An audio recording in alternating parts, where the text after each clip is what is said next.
What's going on, everybody? Welcome to another 60 feet 6 inches, your fantasy baseball home over at fakepigskin.com. I'm your host, Kyle Robert.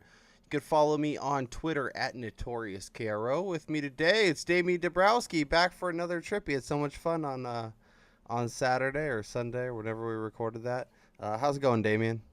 Yeah, two times in 3 days. So Mm. making up for that long absence. No, it was it was obviously great to be back on with you guys over the weekend. But we all knew, the catcher preview is why Yeah, I'm here. 100%. There was no chance I was going to miss this episode.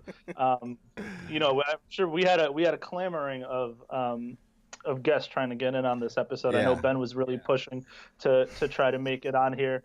We all know how much he loves catchers, but look, I mean, this is the reason we all play fantasy baseball, right? Um, To I, draft I know I catchers. know it is for me. Yeah, yeah. Draft them high and draft them often.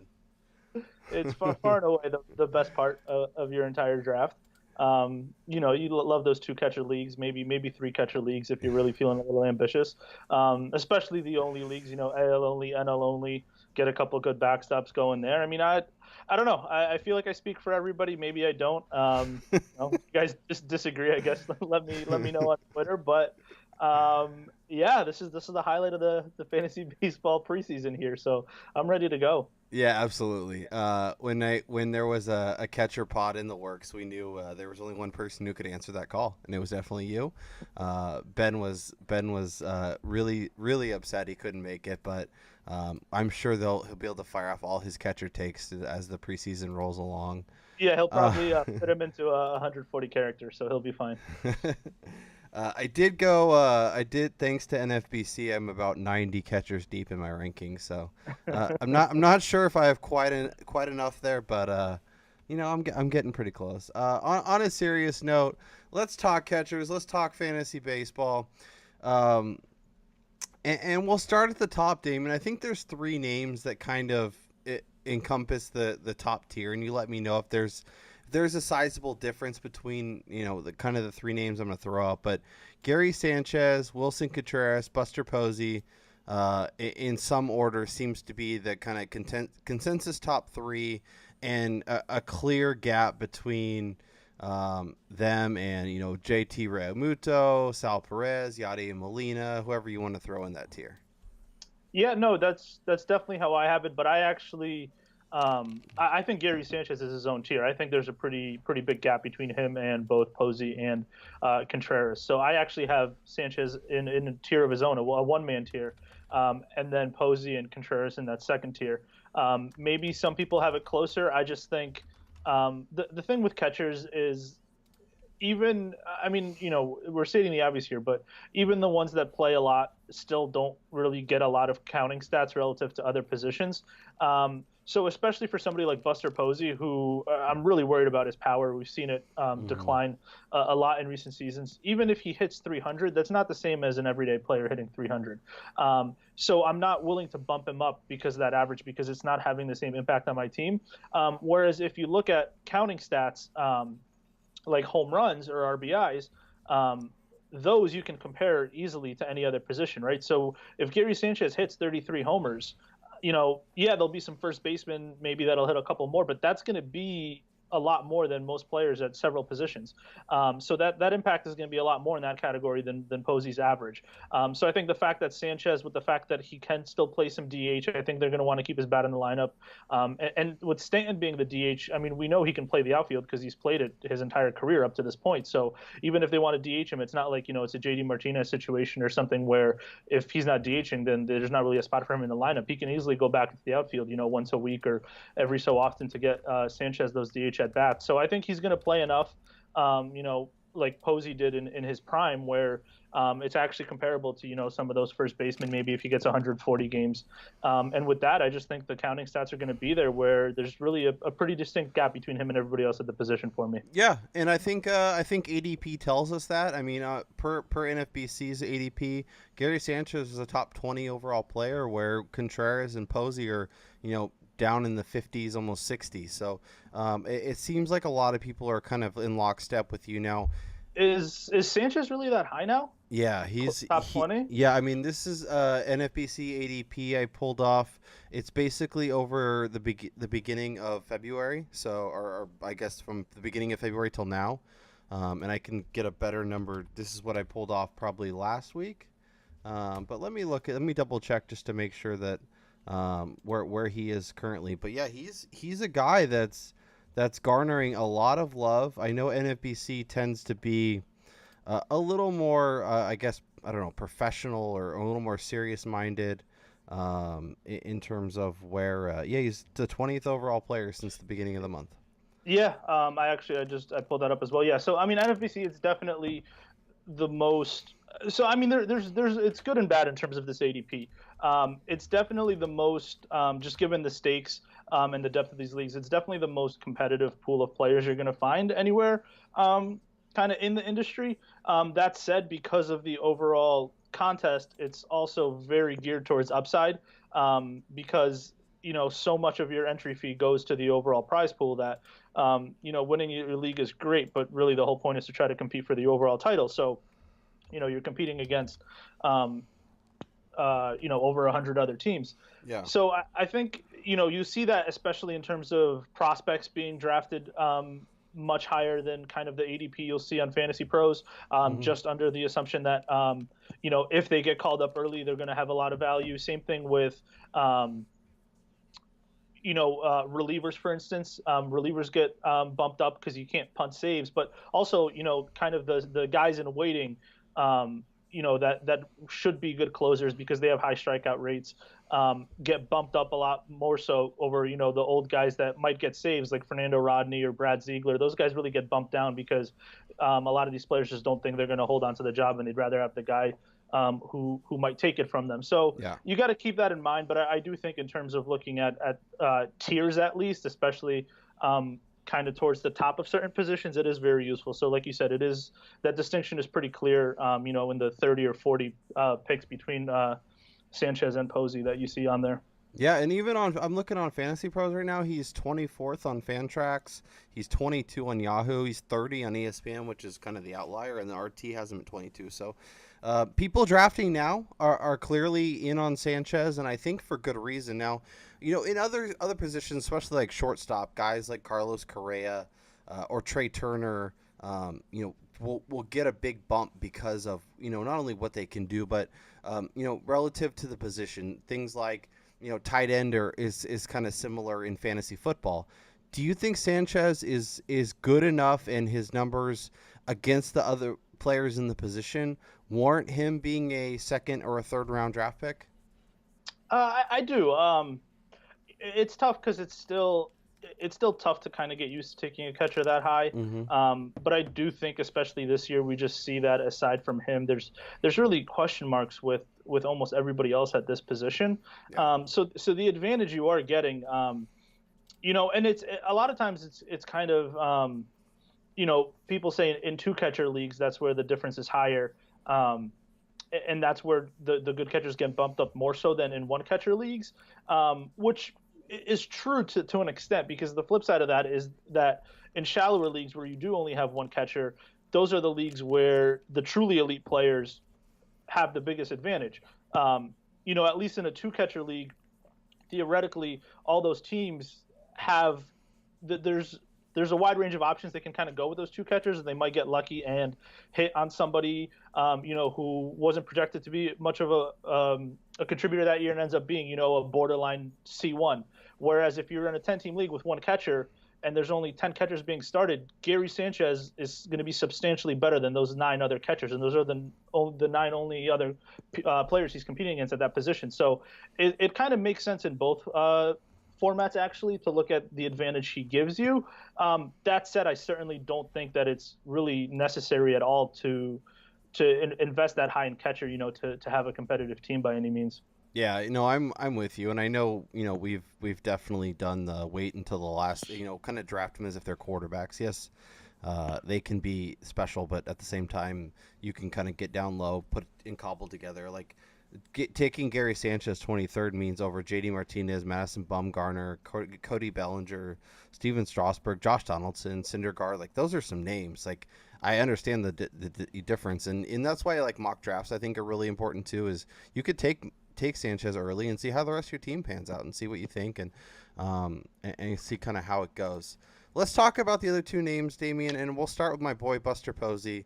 I know things aren't quite as good as they used to be, and the power numbers have basically been in a steady decline, and probably because he's seen his fair share of games, and but he's still getting high almost 600, above between 550 and 600 at bats, 600 at bats, 14, 15, 16.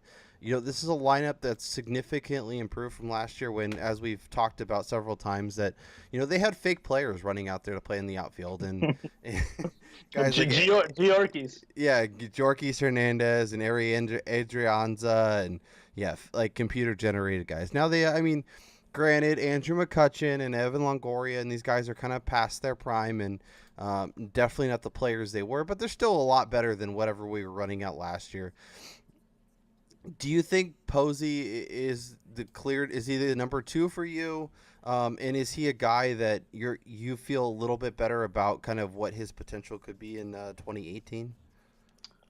He is my number 2. He's very close with Contreras, so I can make a case for either guy there, really. And I agree with you what you're saying. I do think, the lineup is a little bit better. I do think he'll have better counting stats than he did last year. But I can guarantee you that I won't own Buster Posey on any of my teams this year.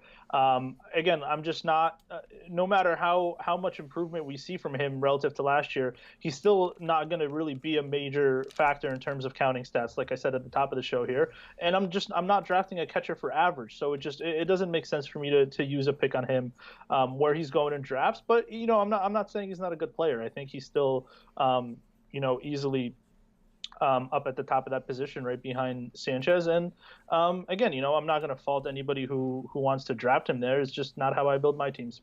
Yeah, and I'm 100% with you. I love him as a player, but if he's not even if he's getting you like 15 homers and maybe he gets back to 70, 80 RBI and but I'm with you. 300 average, like that's a nice player, but where you're going to have to take him versus what he's going to produce, I just don't see the cost outweighing the results. Contreras is the third guy. I guess my biggest question is for him, could he be a guy that approaches 600 plate appearances? I'm always weary of a Joe Madden lineup in terms of projecting guys for a lot of playing time. I think aside from Bryant and Rizzo, it's kind of hard to really feel like anybody there is going to be a regular just because of the way he shifts guys around. Yeah. I don't really think there's anybody that's a threat to him, even in the way Montero was a little bit in the past, and with David Ross being the personal catcher for Lester. In years prior, that's kind of turned to a situation where you were carrying 3 catchers, which obviously made it very difficult to feel good about, Contreras seeing the at-bats that he's going to. And again, it's hard to project him for that total, but I do think he'll definitely be, around the top 5 at the position in terms of total at-bats. And I think he's as a pure hitter, he really is kind of in that upper tier. Above the majority of these guys, aside from Sanchez and Posey. So between the two, I feel very safe kind of having him at number 3. I can't really imagine him dropping any lower than that. I can see the case for him being number 2. I'm definitely more open to drafting him than I am Posey. But again, that would really only be in a one-catcher league probably. And I know we'll go into the kind of one-catcher, two-catcher strategy here a little bit later on, so I'll save the kind of the reasoning behind that. But yeah, that's kind of where I'm at with Contreras right now. Yeah, I'm looking at roster resource. Chris Jimenez is their only other option right now at catcher, so it will be interesting to see. And then they have some guys in the minors that they could call up, but we'll see. It seems like he's pretty locked in, and when he's hitting 4th behind Bryant and Rizzo and in front of Schwarber and Russell and Hayward, that feels like a really good spot and a great lineup, and the potential for him to to kind of he would be I guess if you're having saying any guy would come up and challenge Gary Sanchez at the position, he seems like the likeliest candidate, correct? Yeah, absolutely, and I think he's really the only one.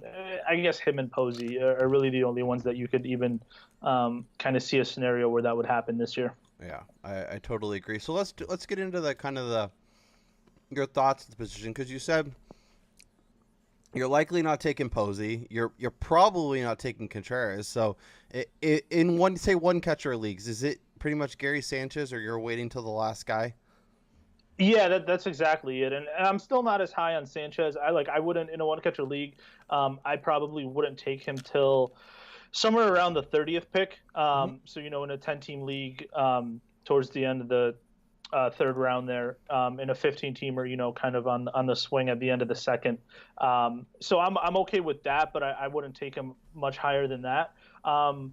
Contreras was really the only other guy I'm considering. If he kind of falls outside the top 75 or so, I think kind of in that 80 to 100 range overall, like I would do it. Mm-hmm. I don't really expect him to, looking at his ADP, but if it's not one of those two guys, then I'm waiting. I'm literally going to be the last guy to take a catcher in that scenario. And this is the strategy for this year. It's not how I've kind of felt about the position every year.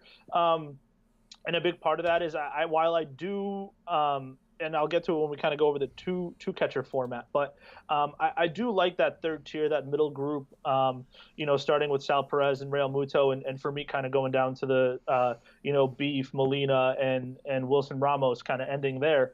But I think there's enough questions about a lot of those guys, especially Perez and Real Muto, who, in years past were kind of no-brainer top 5 options, but the lineups around them are just so bad this year that I could really see them taking a huge hit in terms of counting stats. And then the rest of those guys, Gaddis, Zunino, Ramos, Molina, they're all in that range, but I can't make a strong case for why which guy should be 6, which guy could be 7. So if it's really similar projection for all of them, I'm just going to wait and see who the last one to fall is. In a 10-team league, you're guaranteed to get one of them. If you're in a 12-team league, you can still get Yasmani Grandal or Robinson Chirinos, who I'm okay with. At that point, I'm just going to build the rest of my team and take whatever falls to me. Yeah, and I think that's a very fair strategy. I'm pretty much in the same boat. There's a couple guys that I'm a little bit higher, and I may take like 8th or 9th, like on terms of catchers off the board. Okay, I really like 3 names, and 2 of them gone. So let me grab my guy here. Maybe a round or 2 earlier than I really want to, but just to make sure I lock him in. But I'm with you. I think it's Sanchez or bust, and I think what your points is.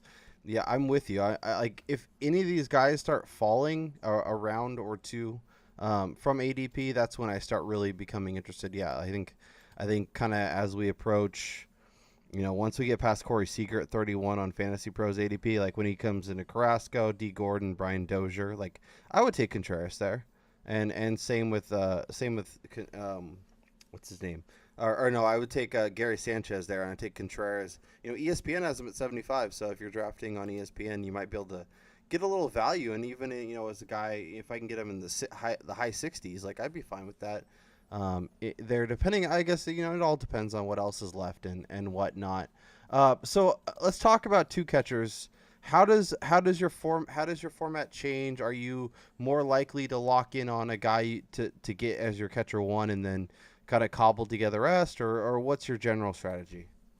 So with regard to Sanchez, it's the same. I'm still fine taking him in kind of where we talked about, but aside from being like instead of going Sanchez or bust, if I am doing a 2 catcher format, the likeliest scenario is that I'm really going to try to get one of those guys in that third tier, pretty much my 4 to 10 guys. So starting with Perez and ending with Wellington Castillo, just because while I'm not confident, which one of those guys is going to be the best this year, I think they're all going to have pretty solid, catcher 1 seasons. So, depending on kind of where my pick falls or how the auction dollars fall, I'm going to be sure to grab one of those guys as my number 1 catcher. And then from there, I'm going to try to look for a high upside guy at number 2.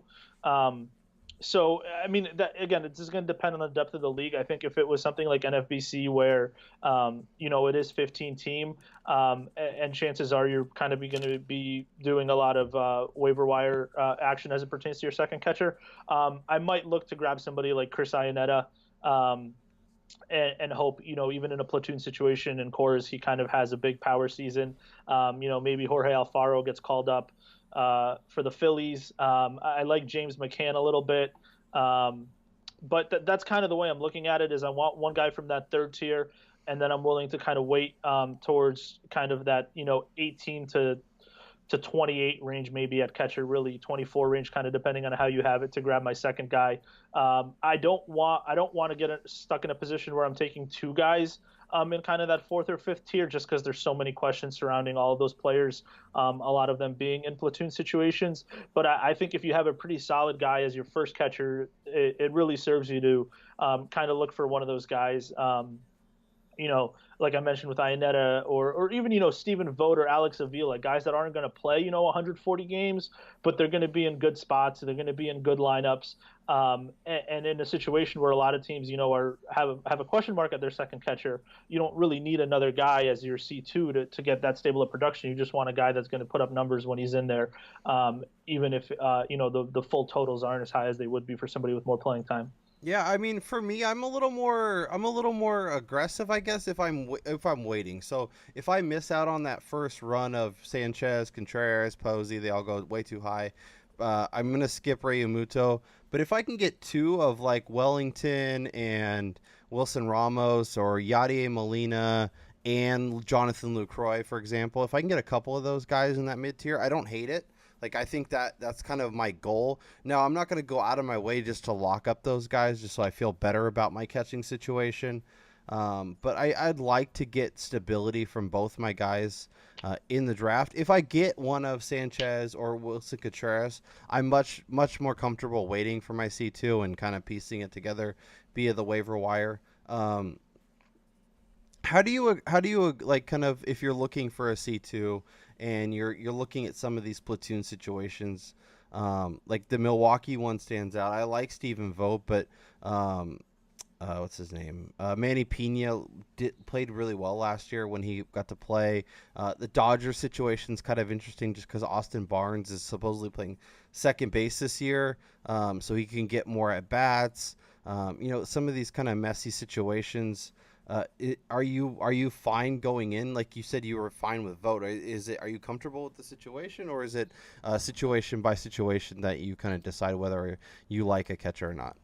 It's definitely a case by case basis. There's a couple things I look for. I think, especially again, if it's a 15 team league, you have to go in with the understanding that out of the 30 catchers that are going to be started, close to a third of them, if not half of them, are going to be guys that you're not going to feel great about. Yeah. So once you kind of set that as the expectation, it's a lot easier to kind of get excited about some of these options. I think I'm obviously looking for guys that I think are going to be in good lineups, which is kind of where Vogt and Avila come up. It's kind of one of two things. You can either try to go a little bit higher and aim for somebody like Robinson Chirinos and Austin Hedges, who are just probably going to get more plate appearances, more at bats than some of these guys further down. Or if you're comfortable with your C1 and basically view it as, I'd rather have 1.5 catchers, but knowing that, like in Vogt's case or in Iannetta's case, you know when they're going to be playing. And that Iannetta is going to crush lefties. That Vogt can hit righties. That he's going to get those at bats, even if it's 50-50 with Pena, which it probably won't be, just because they're going to be facing more righties than lefties. So I'd much rather take guys like that though than I think. For instance, there's a couple guys like Jason Castro, or even Matt Wieters at this point, guys that are probably going to get more at bats, like I said, total than Iannetta or Vogt or Avila, but they're not good players. They're going to hit 220. They're not going to give you a 25 homer season. So those at bats are just hurting you at that point. I'd rather just get less of them, but more concentrated production, like with some of those other players. And then, there's also somebody like James McCann, who you can kind of now bet on maybe he takes the next step. And next year, he's a top 12 guy.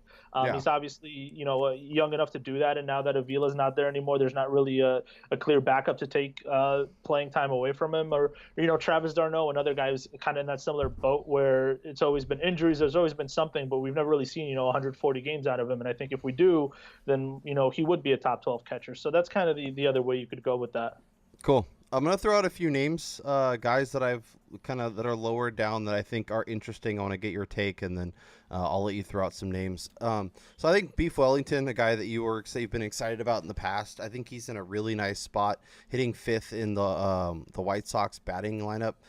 I guess, is he a guy that you're back in on? He's currently the 9th catcher off the board. Like, if he's your C1 in a one catcher league, you got to be feeling pretty good, right? Yeah, I've always been in on Beef, and he was in a great situation last year with the Orioles.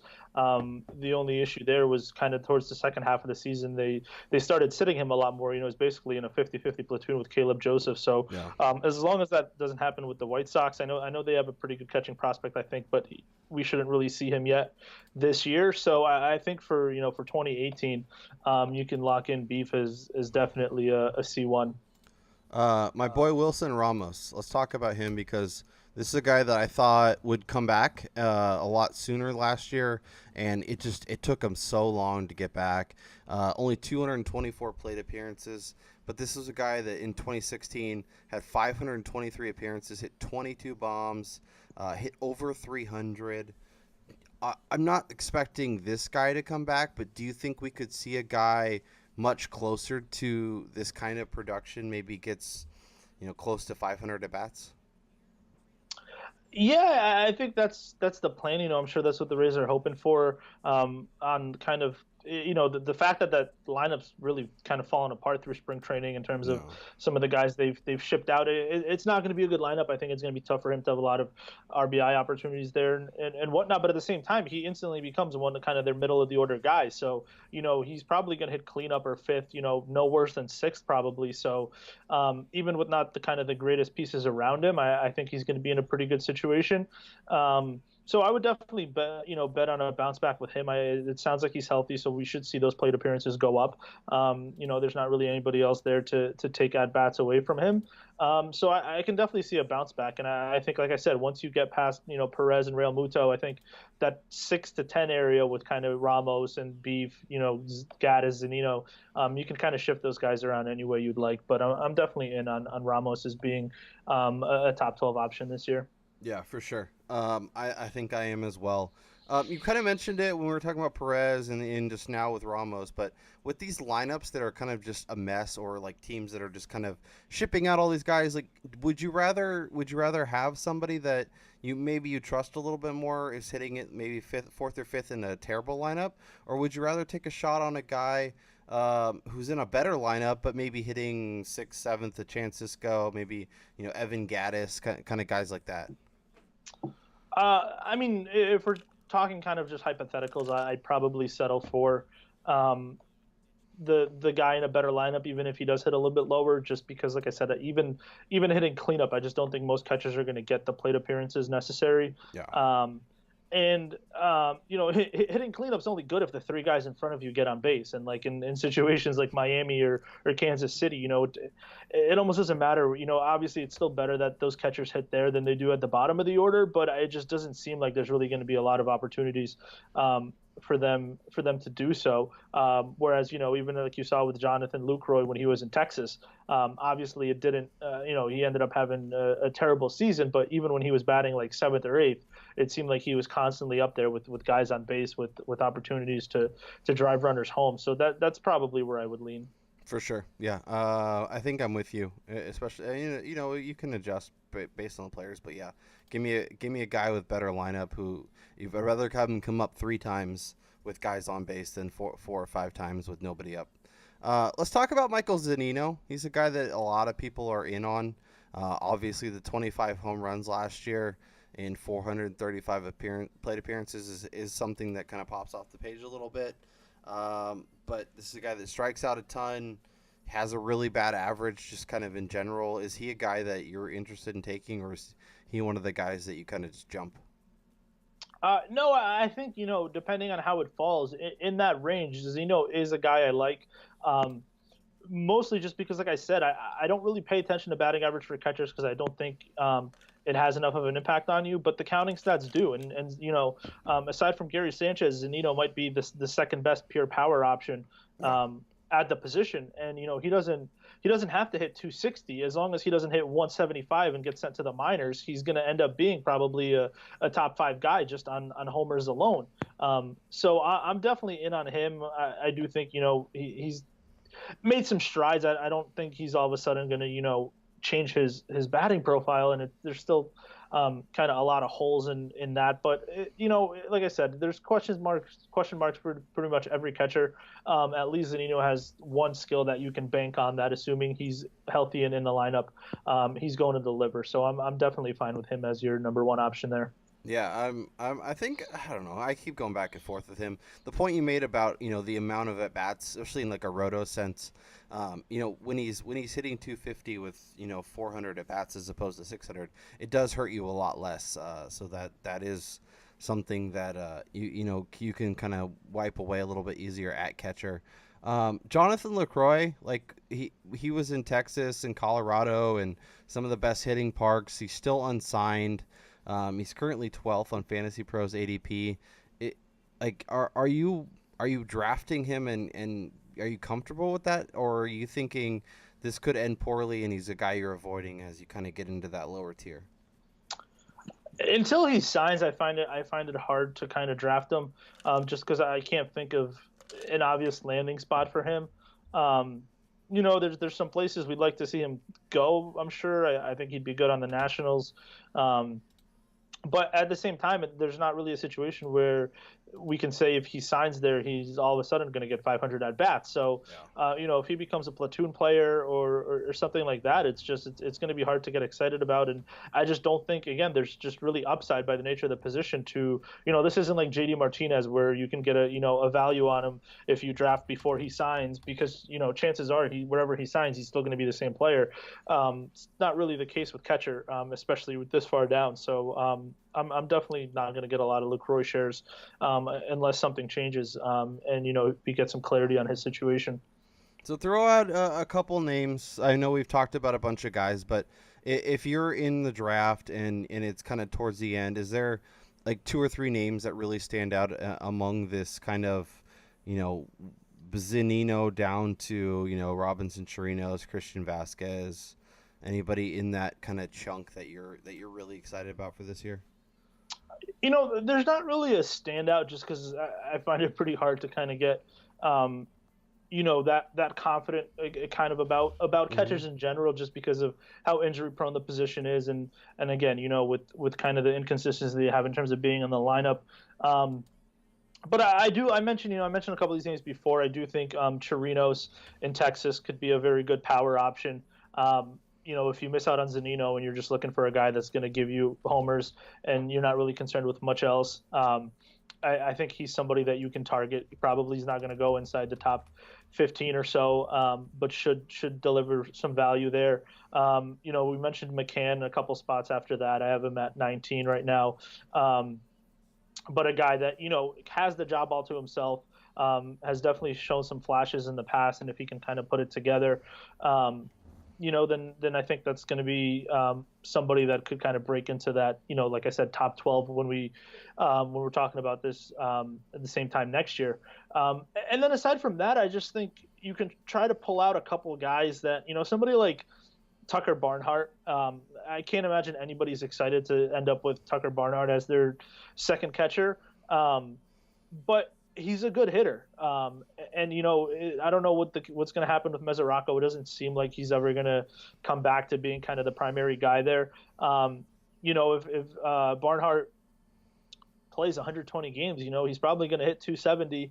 Not a huge power guy, but I think the Reds are going to have a pretty good lineup this year. You should have some opportunities there. You can look at the Atlanta situation. I know it's tough with both Flowers and Suzuki there, but as a C2, either of those guys could work. I definitely think Flowers is the guy who's going to get a little bit more playing time there, but that's a couple guys, and if you are, like I said, in that kind of, I talk about the NFBC with upside, um, you can take a shot on a guy like Chance Cisco or Francisco Mejia with Cleveland, Tom Murphy in Colorado if for some reason Ionetta gets hurt, and he has to play more than we expect. Guys that kind of have some upside, but playing time's an issue. You don't want him as your C1, but I think in deeper leagues where you're already kind of not expecting to get much out of that second catcher, those are a couple names that, high risk, high reward, relatively speaking, of course, but just a few guys you might be able to get a little bit more excited about than some of those more boring names in that 20 to 25 range. For sure. And the best part about those guys is there's likely going to be something that pops in the wire where you can make some swaps and, add some new catchers, and somebody gets called up or somebody ends up getting more playing time than originally expected. And, you can kind of mix and match, and especially in one catcher league. That's the easiest. So if you draft Austin Barnes and he's not playing, or you draft Beef and that White Sox lineup is just putrid and he's not hitting very well, you can make adjustments on the fly pretty easily. All right, Damian, this was a lot of fun. Obviously, good to have you back again. So we'll probably give you another 20, 25 days off, and then we'll have you on a couple more times. You're like our second catcher. So we love having you around. And yeah, so for Damian Dabrowski, I'm Kyle Robert, and we'll talk to you guys next time.